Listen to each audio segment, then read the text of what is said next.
Welcome. My name is Robin Auld, and I'm the Capital Project Manager. Morning, come on in. Robin Auld, I'm the Capital Project Manager for the National Skills Academy for Creative and Cultural. And I'll tell you about what all that means through this 1 hour. And what I'm here to do is to present our new Backstage Training Centre and how it's, what it's there for, why it's there, and how you and we can all engage with it to better develop and further develop the skills and training options in backstage technical theatre and live music across England and all the things associated with that. So first of all, what I'll do is I'll talk through sections and then ask for questions at the end of sections rather than waiting till the end, because I don't want to get too many questions in one go. So what I'll do is bit by bit I'll stop and say, ask you if you've got anything you want to know, and feel free to ask anything while I'm talking as well. Let's keep it fairly informal. I'm feeling quite exposed up here with a very small crowd. Oh, please, come on in. This is great. Small but select. Small but select, that's right. And I'm feeling slightly outnumbered. Do you want any teas or anything? Yeah, they might be. Yeah, having been sent a letter with the Riot Act about starting on time, we can't really now because the doors aren't open. Right. Okay, so it's 10:05. What we've done is the National Skills Academy, I'll get to that in a minute. I've got a few slides to get through before I can explain a bit more about the National Skills Academy. We have been set up through government funding 3 years ago, or 2.5 years ago. I think we received final approval from the government as an initiative or an organisation, which is a membership-driven organisation, to meet the needs of industry regarding training and skills development. Because one of the key issues facing the industry or this sector is the lack of skills for new entrants coming into the industry and the lack of career progression for those already in the industry in the backstage environment. So we're talking, as you know, lighting, sound, rigging, etc. And one of the problems, of course, being new graduates come into a workplace and they've got fantastic qualifications on really nice, heavy grain paper, which look wonderful, but they can't operate the board. They don't have the skills. And that's one of the big issues that we've been set up to address, is to align the two together better to meet your needs as managers, technical directors, freelance technicians, etc., to ensure that the industry and you are being fed with the next generation of young people coming into the industry as it grows, and also to ensure that those already in the industry can keep moving forward. It is the growth industry, as we all know. We all know that. It feels like we're banging our heads against a brick wall sometimes. We are a very important industry to England and the UK's gross national product thing. We're very important. We bring a lot of money into England and Britain, and what we do is some of the best in the world. We all know that. Our live theatre, our live music and our events are top quality. How do we support that? And as an industry, we need to come together and ensure that we can deliver the training to meet that growth. So that's really what we're there to do.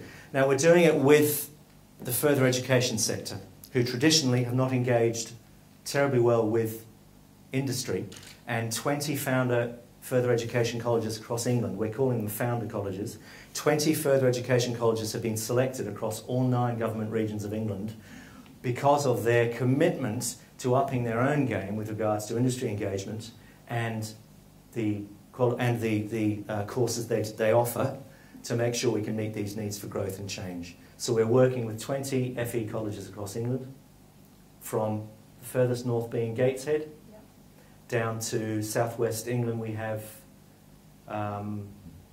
we don't have Bridgewater, yeah. So we've got a big geographical spread on the further education college sector. They are working with industry, they are making connections with yourselves to ask, what training do you need? Not what training can we offer, but what training do you need? Because that's always been the gap.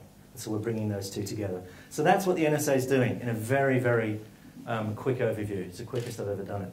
So as you can see, we're about creating forward momentum in skills and training for the industry. How are we going to do that? We have successfully received or raised £13 million to build a backstage training centre in Purfleet in Essex, which we're calling Tech Box. Now I need to put this onto pause, and I'm a Mac person, so help. How do I pause on this? Has it? Okay. We have raised £13 million to build a backstage training centre, which is part of a new creative industries business park in Essex. The curved building, the top left, is the new Royal Opera House production workshop, which is now up and running. And this park is called High House Production Park. And it encompasses the Royal Opera House workshops, the curved building, which is up and running. The National Skills Academy is the fly tower building in the centre. And then to the south of it, we have a range of heritage buildings which are very important to the region, which are open for community access. They'll be accessible for hiring for events, etc. On the top of the site, we'll have a number of small to medium enterprise workshops for industry businesses to come in and set up. There's already a lot of interest in that, and 10% of the floor space has already been pre-booked. And then across behind the Royal Opera House, we have artists' studios, which are also in development. So what is being created here is the first time in England this has been created. It's a creative industries business park. And it's really starting to work. And the reason why we're here is to fill in the missing element, which is skills and training.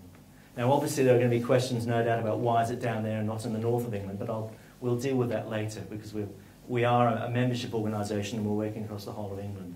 So I'll talk about that a bit later. The state of the park at the moment is the Royal Opera House is open.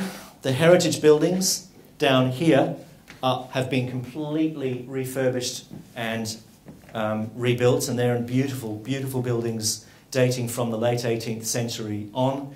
There is also a walled garden with an orchard that's all up and running. So the community is starting to come into this site, and it's working really well. And as you can see, we've got our building, which we have started building about 3 weeks ago. Finally, after 2.5 years of developing this building, we're now building. It's been an incredible struggle. However, the fact that we're here is recognition from both sides of the political spectrum that we are important. And to have survived the changes of a government change and enormous spending cuts says something about the commitment towards skills and training, which we all know is being talked about a lot. So we are now building, and we will be open for business in May 2012, May next year. Now, these computer-generated images have been created by our architects, Gibbard, who have been working with us for over a year now, pulling it all together. And we have, as you can see, we have created a fly tower. It's ultimately what we've done. We're building a box in which you can train, practice, show off new gear, show off new trends, and engage with young people in the region and across England on training schemes. This doesn't exist yet, this sort of initiative. We're also getting a lot of interest from international theatre and live music sectors, because what we are creating here is a world first, we believe, and a very good one. And the building is a fly tower on the northwest corner, and then on the south and east sides are 2 floors of other training spaces. And the green, we've got a green roof, we've got a green roof, and beneath that is a big open space I'll talk about later, facing south over the Thames Estuary. We're building, we've got a 60-week build program, so we're up and running with our new building. So, I've talked a bit about what the National Skills Academy is, what we do. This slide explains briefly what we're about. As I've said, we have an oversupply of performers and little demand from students for courses that fill other skills gaps. We have no industry-wide influence on the formal education and training sector. That's something we need to address. We need to make sure you are getting the skilled staff you need and the training you yourselves need to move forward with the expansion that this sector is experiencing. Currently, there are no formal accredited non-graduate entry routes into the sector, so we're getting an oversupply of graduates who've come out of universities, people like me, who don't know what they're doing. We need to address that and introduce vocational entry routes, which allow young people who don't want to go through the higher education pathway to come in through other ways. And there's also no industry-wide access to professional development and training. Well, there is, but it's very scattergun. It's all over the place. Everybody's doing training and courses, but there isn't any central accredited pathway to ensure that that training actually meets standards, it's what you need, and it's recognised. So again, we're pulling all that stuff together with a range of members, including ABTT, PLASA, etc., White Light. All these members who train, we're pulling them all together. They're bringing themselves together, I should say. So that's what we do. And at the top in blue, the UK has the largest cultural economy in the world as a share of its GDP. And that's what we need to protect. And that's what we need to increase. That's why I moved to the UK. It's the best. What you do is the best in the world. So why is the Tech Box, the new backstage training centre, needed? As I talked about before, we have a need to allow training in an industry where there's traditionally no downtime. As you know, it's difficult for especially big venues to have a stage clear of show or rehearsal needs during the day in which you can train. And it's an industry, as you know, with unsocial hours. So there's a lack of stage time for training activities. Also, we need to support the provision of learning not currently available in either the region or nationally, and that's another big driver for us. We need to enhance the quality of further education training by offering a new large-scale space that replicates the best new venues in the country and internationally.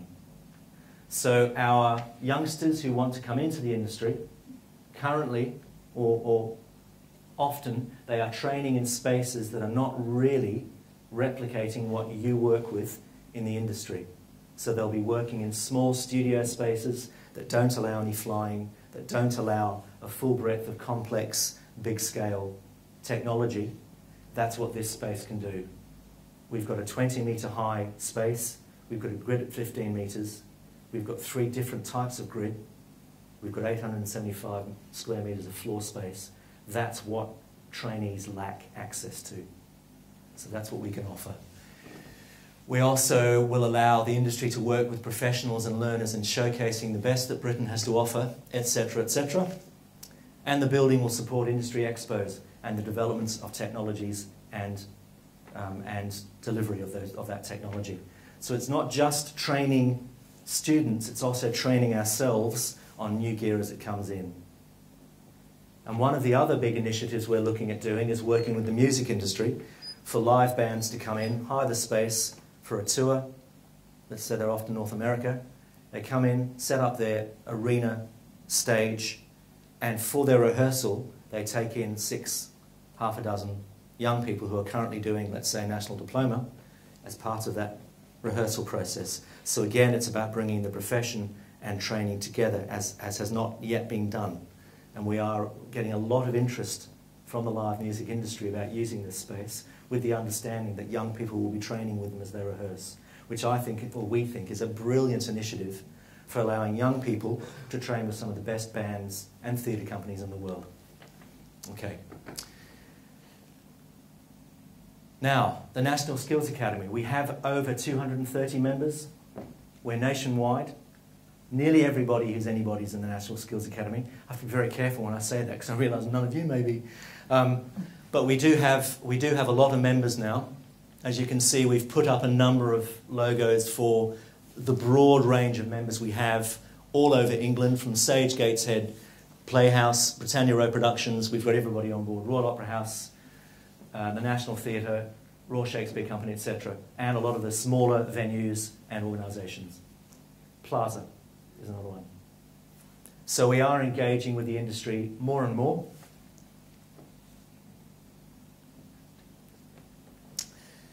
And as I spoke about before, High House Production Park, which is the name of this new Creative Industries Business Park, is a unique new concept. And TechBox UK, or TechBox, which is a name we've only just developed, is what we can offer the industry for training and rehearsals. All right, and you can see it's right in the centre of the site. We do have very good road and rail access to London and the South East and the rest of England. So this is a building and an organisation for England. Now, it's in the south of England. However, there are venues that we're talking to in the north of England with whom we intend to develop partnership relations so that we can deliver what we want to deliver all across England, in the north and in the south. That's our intention, and we're working with that at the moment. We're talking to some very interesting venues to come on board with us. Okay, so before we zoom into the building, and I can talk you around it, if anybody got any questions at this stage as to what I've... Yes? There's one field that seems you aren't covering. There's a great deal of interest, which is increasing, in schools and drama. But the drama teachers have no technical knowledge. Recently, there was a junior school who put on a play, put on a musical at a local theatre. Yeah. Because the teachers in charge didn't have any real technical understanding, it caused a lot of pain to the technical staff. Yeah. Okay. To address what what we're doing is the pathway for young school students is through what's called Offstage Choices, which is one of the National Skills Academy's initiatives. So we've got different levels of access. We start with Offstage Choices, which is where venues across the country open up their venue for a production day, and youngsters from the local schools go in. How many are we doing a year on it? It will be 30 this year. 30 this year? 2,500. There we are. 30. So Offstage Choices. It's on the National Skills Academy website. So Offstage Choices is the doorway for school students who want to find out about backstage careers. Also, On your marquee, by the way, National Skills Academy. We're also working with the National Council for Drama Training, which is looking at the accreditation of drama being taught in schools, and also AmDram and things like that, and looking at how the technical backstage can be brought into that. And also Sebastian, who has just entered the room, does a lot with looking at AmDram societies and technical theatre, making sure that their skills are up to date. So we are working with schools. Absolutely. And once the schools come in, once students come into the backstage environment, a certain number of those may decide to approach the local further education college or the local industry members for either to go into a course or for a creative apprenticeship, which again we are driving creative apprenticeships. So we're really ensuring that we're starting to cover access points for young people into this industry. So yes, through Offstage Choices, into the further education sector or creative apprenticeships, and into the industry that way. Okay, there we go. The building. Now we have created a building that meets a diverse number of requirements. It's a very complicated building to design because by our nature we kind of have to be everything to everybody, but also be careful that we don't try and be everything to everybody at the same time. It's almost a sort of Kafkaesque thing going on here. We are needing to meet the needs, we want to meet the needs of industry, and we want to meet the needs of training. The two don't necessarily always mix, and that's what we are endeavouring to change, and that's what this building can do. The northwest corner, as you can see, is taken by a large soundstage. We're calling it the soundstage. 875 square metres. And to the north, through the two big access doors, there's the service yard, which is our entry point for heavy goods vehicles, which can reverse through those doors. We've got a strengthened floor over about 40% of the floor area to accept HDVs for drop-offs. The walls are 1 metre thick. We're steel frame, cast concrete panels on the exterior, and acoustic panels between the steel frame on the interior. Meaning, the reason we've done that is that just to the north of us, we've got Eurostar. And Eurostar are going past at 180 miles an hour. So those one metre thick walls are how we are ensuring that we have a quiet environment. So it's not there to stop noise going out, it's there to stop noise getting in. Now this acoustic structure has been developed by Arup, who are our structural engineers. So we have the best. They're very good. They've worked with us for a year and a half, developing the structure of this building, including all the acoustic needs to their acoustic studios. So we have very good sound insulation from exterior. We can play 115, 120 decibels in that building, and you won't hear it 60 metres away. And that has been important to us as well, because we've got residential very near. But we can take the big bands, and they can make ear-bleedingly loud rehearsal in there, and you won't hear it 60 metres away. In fact, you won't hear it in the other training rooms. So we've got a very, very well-developed acoustic envelope around this main stage. As I said before, it's 15 metres to the grid, and it's 9 metres to our technical gallery, which runs around the entire space, with 2 slots on the eastern end to accept double purchase counterweight systems. Remember, we're a training centre, so we're putting in slots for double purchase counterweight systems. I'll move up to the grid in a sec, when I'm ready, not when the machine wants me to. I'm ready. And at 15 metres we have a grid. In fact, we have 3 types of grid. On the western side, machine, stop. On the western side, we've got tension wire grid. As we know, that's the way forward. It's the safest, the best for accessing. You can't trip over, fly over your head blocks, all that stuff. In the centre, we've got open void gantry bridges with open space between, which a lot of venues use for music. And on the right-hand side, we've got traditional inverted C-channel theatre grid, which can accept double purchase counterweight and powered flying systems. So this gives us a lot of flexibility for training the broad spectrum of flying and for testing equipment across the broad flying environment, if you like. So we're very well equipped to take a lot of different flying technologies. So I think it's really going to work for us. So just to go back down onto the floor again. Now we have an open business plan area here,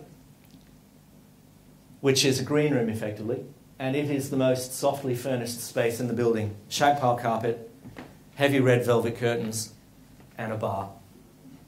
Because if we're working with bands, we've got to really make sure we have their priorities at the top of our mind. The rest of the building is industrial in that it needs to replicate how we work. So it's tough, it's strong, open ceilings, no suspended ceilings, 4-metre high ceilings, all the services are above 3 metres. You'll see everything. We have a number of training rooms on the ground floor, including a generic training room. These rooms over here, these 3, 1, 2, 3, they've all got a water pipe grid at 3 metres, so that we can suspend lighting and sound equipment for training in these 3 rooms as well. And then between the rooms and the stage space, there is, I wish I had a laser, I don't. There is a lobby area into another training space and then into the main space.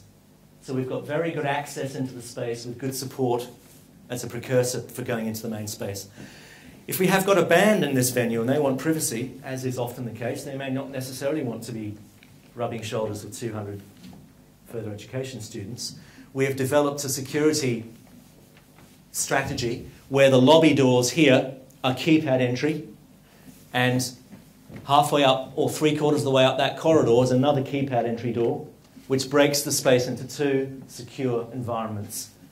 Professional hire for a rehearsal with a green room, and a training environment to train young people and those already in the industry, and they can be separated. So again, it's about flexibility. We're making sure we can always change the space to meet the needs of the users.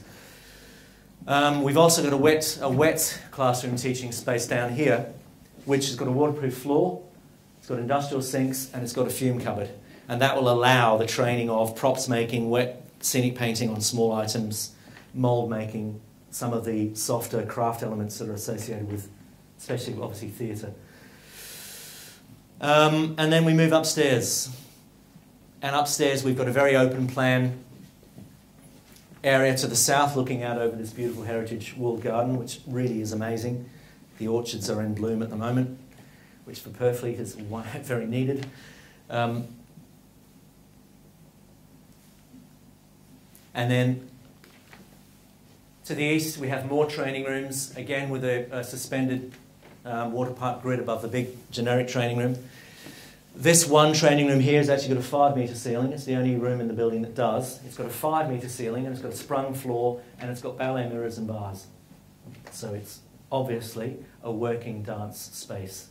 And the grid at 4 metres just gives us that space to light dancers with a bit more headroom, It's not a theatre, it's whatever it wants to be, but it can take dance, performance, training, rehearsals, etc., and a combination of technical rehearsals. All the training spaces are linked to each other by charcoal blue. Theatre consultants have designed wall boxes which allow full AV, video, all the connections between spaces to be there. We also have various power options in every room as well, from 3-phase to ordinary domestic. So the rooms are very interconnected. So we can bring in monitors into a room and see what's happening on the main stage, which will obviously help stage management training, etc. It's about flexibility. Any questions? Anybody want anything? No? In the centre of the building is our our little jewel that we're developing. We have put in a recording studio and a band training and a band rehearsal room. And they're the two rooms to the east of the southeast corner of the main box. Again, acoustically, very high standard acoustically. They will be able to operate as professional recording studios and as training spaces. And we're currently in conversations with a northern-based training provider in live sound to come in and start to run some courses. So we're attracting interest straight away from NSA members and industry around delivering sound training and recording techniques in this space. And we think it'll be a very important asset for Essex as well, for young bands coming in. Again, Arab Acoustic Studio have designed this studio. It's a floating, it's a wall within a room, it's a sub-room with a raised floor, etc. Southwest corner, we've got the National Skills Academy's open plan admin area. We've also put a CAD training room in. Up there on the top right, so there's a CAD training room. It can take 11 people, 10 students plus a trainer for training across the full spectrum of computer-related information, or lighting design, stage design. All those elements can be trained in this space and connected to the main space. So we'll be able to really offer some very, very good connections around training. And at the top we've got dressing rooms, which are full DDA accessible. The whole building is full DDA, which is disability access, so that wheelchairs can access the entire building, including the grid, including the gallery at 9 metres. Moving on, I've talked about this at 9 metres. We've got a 15-metre grid, we've got 20 metres to the ceiling, and we've got a very heavy ceiling structure, and our ceiling load is 30 metres. Obviously, some of the venues in the UK have got 100-tonne suspension options. We're not doing that. We've got 30 tonnes in the ceiling. Okay, and if we look at the ceiling, the very top, you'll see we've got 12 travelling beams, which are obviously moving east-west. They're the blue beams there, underneath which we're putting one chain hoist on each with a 1-tonne load. And the beams can be brought to within 1 metre of each other. And I believe 4 over a 4-metre span. Charcoal Blue have spec'd all that up for us. And a section through the building. You can see this section is through the gantry area with our gantries, which are bridges that you can walk across, obviously, with the travelling beams between. So it's a very flexible space. And a longitudinal section, looking north, and we've got our 2 big get-in doors, 5 metres high, 4.5 metres wide. Swing doors opening north. Very good access. Okay. And we have some charcoal blue details here of how we are setting up some of our rails around the outside of the wall to offer rigging points. So the building has a number of permanent vertical water pipes, and then between them we're putting horizontal water pipes that can be anchored off at any position to allow very, very flexible fix-off positions, and also safety for touring crates hitting our acoustic panels. We do have some mesh at a lower level, but we have to protect our acoustic panels in some way. So again, it's a very flexible space.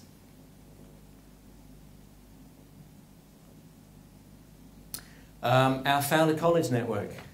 And again, these colleges were selected, they applied to become founder colleges, and were selected on their commitment to improving their delivery of courses, of improving the content of their courses, and engaging with industry. And we are represented in all 9 government regions in England. Currently, the National Skills Academy is England at the moment. However, Anya, can you help me here? Scotland and Wales have started or are starting? Are starting. Wales are ahead in developing national skills academies. So there we go. You can see we're quite well represented across England with regards to our further education network.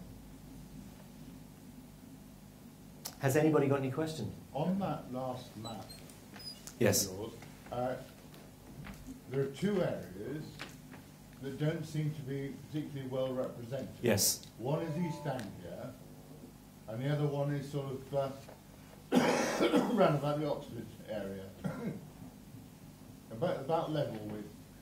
Yes. Is there any particular reason for that? Anya? Well, the colleges that were chosen were based on the Association of Colleges, which basically your points of excellence is on that. So the top 20 were chosen because of that.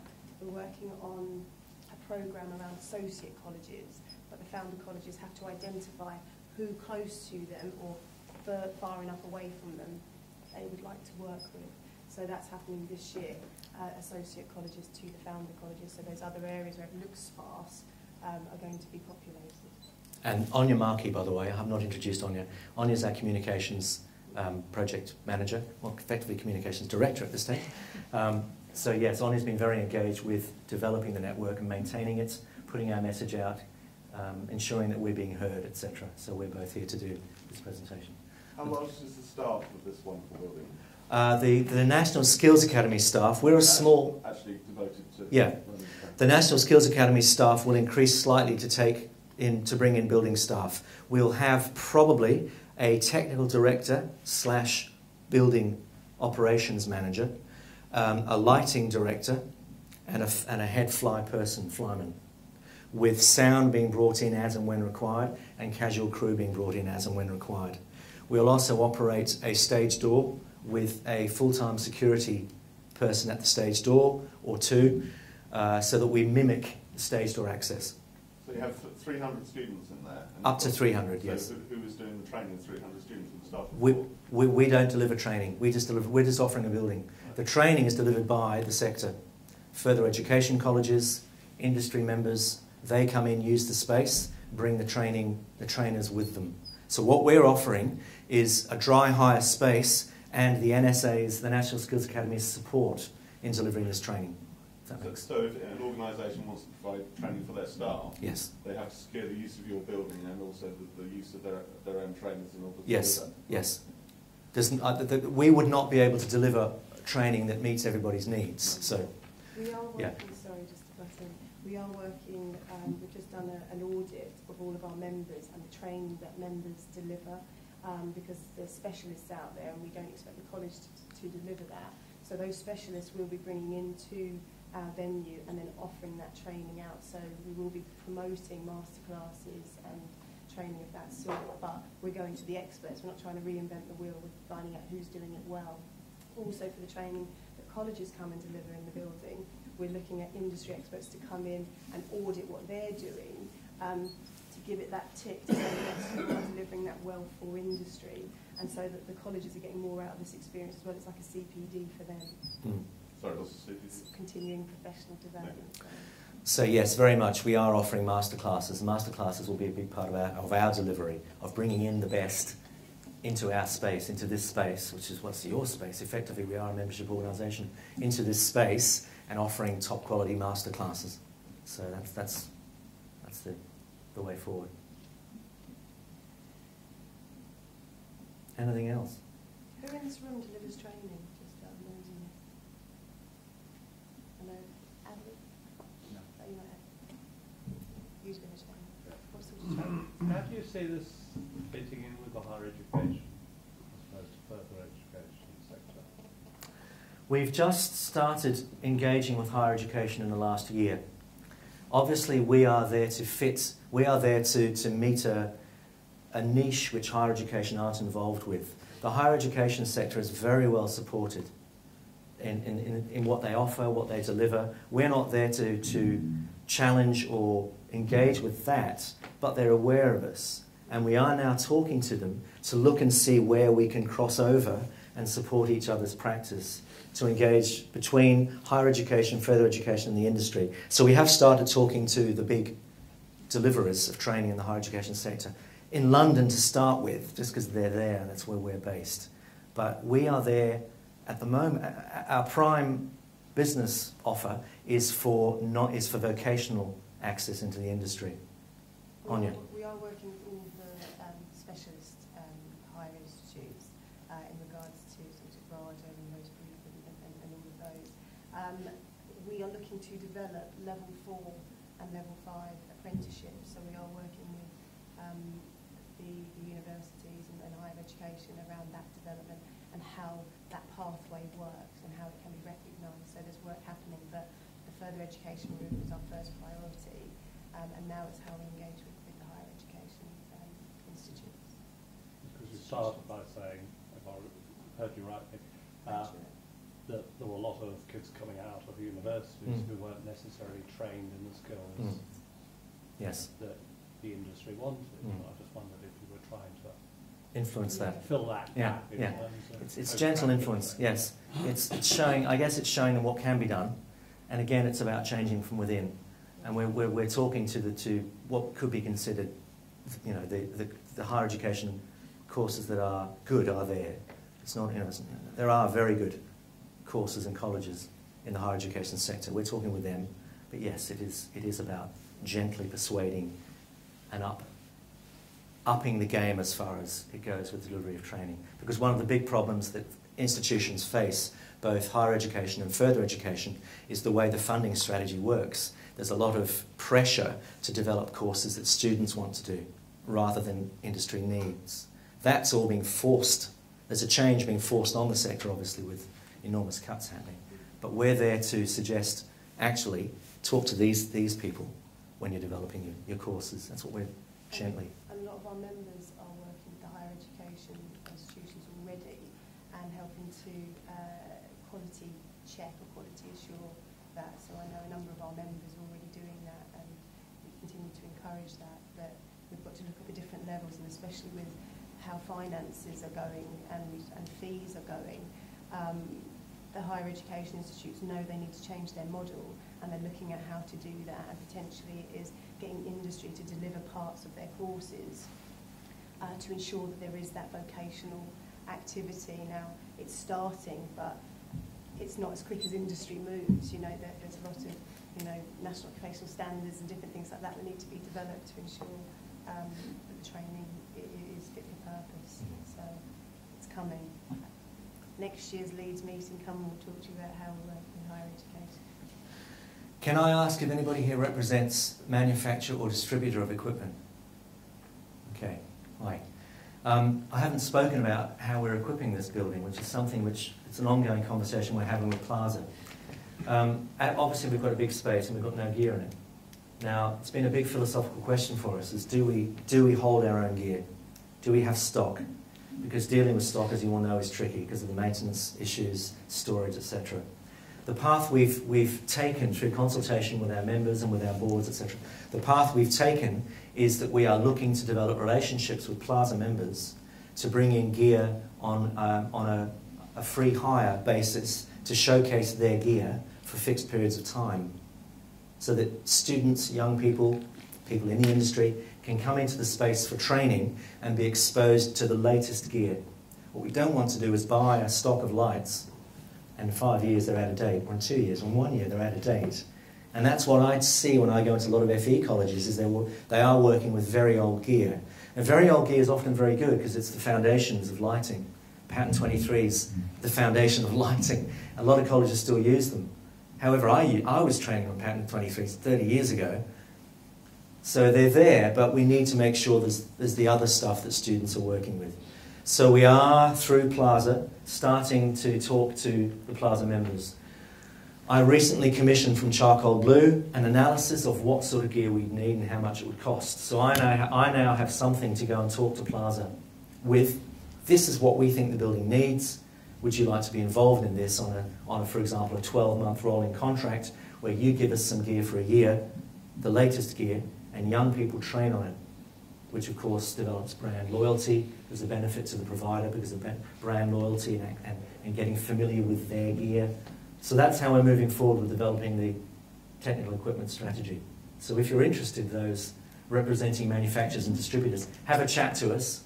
And also I'm working with Matthew Griffiths, and we're looking at developing our offer to PLASA members. So how would we address the needs of training on current and old equipment? That's a very good question. Thank you.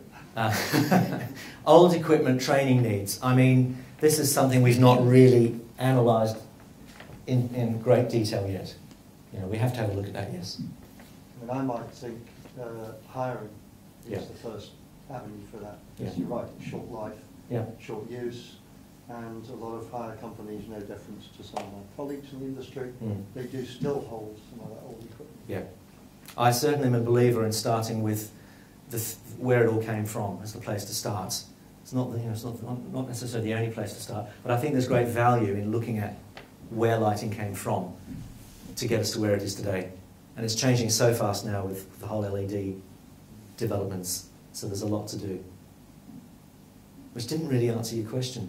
No, well, I sort of answered my own question. I I was suddenly, giving you the chance. I suddenly realised this is what politicians do. They waffle. Next question. Anyway, so there we go. Anything else from anybody? I'm still not completely clear Yeah. what it is that you as an organisation are doing, because like, you know, when you're talking about getting manufacturers to provide equipment and everything else. Now, I was visiting artists at NSDF last week, which is pretty much on the model that you said, you know, like the students are there for Sorry, National Student Drama Festival. Yeah.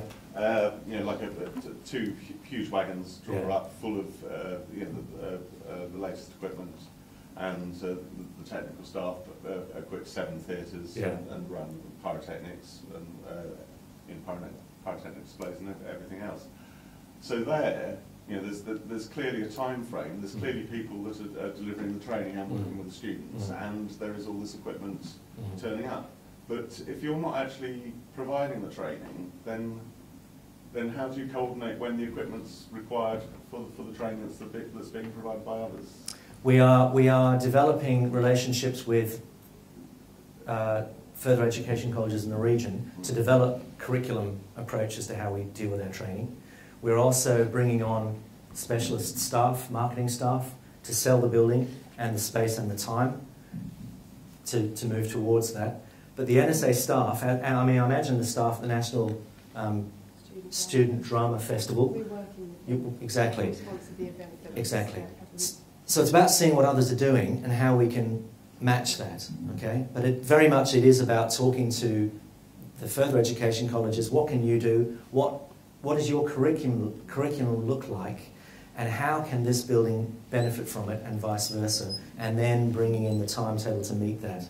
We are Yes. delivering training. I was going to say to you about our masterclasses. So we're looking at what specialist training is out there and is required for the industry. We don't just want to create training courses that, you know, no one really wants or needs. So that's why we did an audit of all of our members and what they deliver. So there is going to be training around automation and things like that. So specialist training is coming in to the venue, and we will then have the kit that will deliver that. So it's identifying who those trainers are, who is best placed to deliver the training, rather than just the further education side of it will look after sort of, you know, some of the courses, but where the National Skills Academy is focusing is on specialist training at the moment. And the last thing I'll bore you with is for CPD. Yeah. How does one access that? So if you're producing theatre, you've identified a need among your staff for training in certain areas, then do you have to go through a further education provider to access this, or? Both, either or. We will offer masterclasses, which are industry-led, okay, which we identify with our members and with industry of what's needed. Masterclasses that are delivered by experts within the industry, which are then open for people to register for the course and train that way. And FE to organise as well, to do classes which are open to CPD. And the model I have seen, which works, was a training day I went to at the Manchester Apollo, and it was Sennheiser and Turbosound, organised through Manchester College, and it was open to the Manchester College students, they're an FE college, and professionals in the industry, and there were 10 or 12 of each. So there were 10 or 12 young people, about 18, 19, and then there were 10 or 12 young techies. And it was a brilliant day because it brought both together. So it can work that way through FE College organising it and opening it up to non-FE student access. It's a really good model. And what it gave was young students an opportunity to rub shoulders with people in the profession to whom they, in a job that they aspire to move towards. So it was actually a very good model. So that is one way that we're looking at it. Either we do it through our masterclasses with industry, or further education do it, and they use this building. If industry comes to us, sorry Sebastian, if industry comes to us with a need, we can set it up. You say, this is what I want, I've got 10 of my staff who need this. We'll identify the best trainer for that and say, right, let's do this. What's the time that suits you? What's your downtime in your office, or however it works in your organisation, and then deliver it. And we'll work with the employer. And how does the financial transaction work on that sort of thing? I mean, are you offering this as a paid-for service? Yes. Right. Yeah, it's a paid Yes. service. Yes. And depending on what training you can go for, if you had a young members of staff and stuff, there are deals to be done with the colleges as well, because the colleges do want to work with industry. So there's deals to be done around training on, if you come with 10, or 5 people from your organisation, there's things that we can do. And the model as well will be that if you're a band and you're about to, you want to hire the space, it'll be cheaper than our competitors, but with the understanding that there may be 6 students coming in to watch what you do. So that's an offer there for them. Go back to your example. That's a lovely example of a training provider coming in and needing hired equipment. This is a rhetorical comment. Yeah. Isn't that going to be a learning opportunity for technical/production managers? That very process, ensuring correct communication, and the right gear is at the right price, at the right place, at the right time. Correct. There are training opportunities across the whole spectrum of accessing this building, from the logistics of unloading an HGV, down through the production management of it, through front of house, box office, theatre management. All those training aspects can be covered by using this building. So, for example, on the ground floor, we have an open space which allows community access into the building. And we're actually talking to the South Essex College about under the stairs here, we're putting a baby grand piano. So this area with a bar here, and it's a very nicely designed bar, it's really good. So this is potentially a small venue where jazz nights can happen. And that's a training opportunity for FE students in front of house, banqueting, all those skills can access the building as well. So we're not just restricted to technical gear, it's the whole spectrum of management, logistics, front of house, box office, etc. There we go. So yes, it was a good rhetorical comment. What resources do you have in place, or do you have in place for accommodation? If you've got all these students coming around the country. Accommodation strategy has been a tricky one. Originally the site was being developed or master planned with an accommodation block for 40, to cater for 40 students. Now, due to changes in the funding landscape, etc., that is on hold, and we are talking to a number of very local hotels for accommodation needs, and we have had very good response from a number of hotels in the region on how we cater with students coming from further than is possible to return in the evenings. Yes, that's something we're looking at. We haven't solved it yet, but we are working on it, and it's a key issue for us. And the other thing we're also looking at doing is ensuring that there is a similar model available in the north, which is why we're talking to other venues in this part of the world to make sure we can deliver something similar here, because we recognise it is difficult for people to access this building from all over England. But in the long term, we will be revisiting the accommodation block, and it's back up in our thinking again. First thing is get the building up, start to get it used, and yes, the accommodation block is back up on the conversation, on the table again. We've been very successful in raising £30 million in this current climate, and so once again we will be looking at developing funding for the accommodation block. But at the moment, we're talking to local hotels, of which there are a number. And I have a spare room as well. And there's space for a Winnebago in the backyard.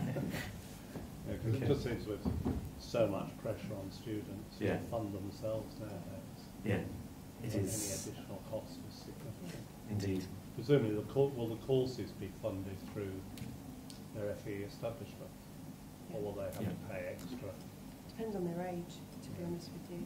Again, we come down to that drawdown, this government drawdown and funding levels. We Well, found there's not going to be any funding, is there? well, for FE there is funding. So and they're also looking at older age groups for drawdown as well.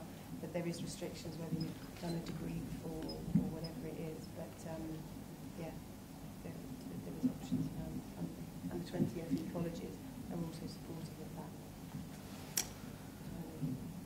Okay. Any more questions before we wrap it up? I will just say we have got a series of events, opening events, spread out over next summer. We're kind of putting together a bit of a mini festival, which our intention is that it becomes an annual thing. So we're doing a number of launch events which speak to different people. So we're doing the big politician ones, because they're the people that give us money. And we're also doing a big technical launch. It's about the gear, it's about the people that operate it. And we're also doing softer community launches involving theatre companies and festival things out in the gardens, etc. So we've got a number of launch events coming up which you may like to hear about, be involved with. So have a look at our website, keep in touch with us if you're interested, and we can inform you and let you know what's coming up if you'd like to engage with this building next year and in the years following. Our website's got a lot of information on it. This will be going onto the website this Thursday, so that we will have this information on the website, and I will be constantly updating this element of the website as we move through the build period, including photos of the site. We're looking at having our steelwork up in August. We're looking at a weather-tight building in October.